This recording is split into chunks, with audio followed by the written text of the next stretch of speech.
Protests against an extradition bill continues in Hong Kong. The demonstrations broke into small clashes against the police just before dawn on Monday.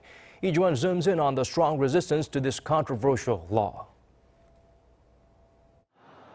More than 1 million protesters gathered in the streets of Hong Kong on Sunday to protest a bill that would allow China to extradite fugitives or suspects from the city.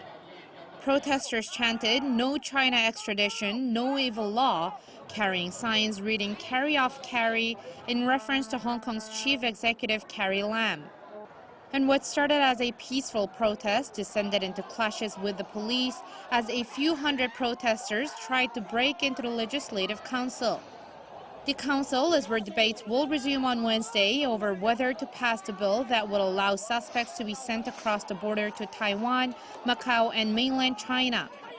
The group that organized the protest, Civil Human Rights Front, estimates that the march has drawn around 1.03 million people, which is almost 1/7 of the city's whole population.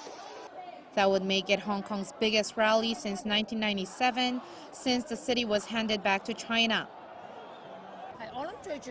I think the most important thing is the evil law, because it steps on the Hong Kong people's bottom line. Any person, even those who thought at first that it's not their business, now see that as long as they're from Hong Kong, they'll be affected. Everyone can feel this today. The motherland once promised that we would have one country, two systems, but now under the regime of Xi Jinping, Carrie Lam and John Lee, who are betting on the future of Hong Kong people and the freedom that Hong Kong people used to have, will no longer exist if this law is passed.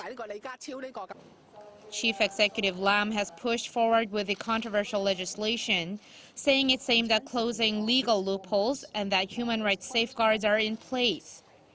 But opponents fear the amendments would allow China to take people for political reasons and undermine Hong Kong's semi-autonomous legal system.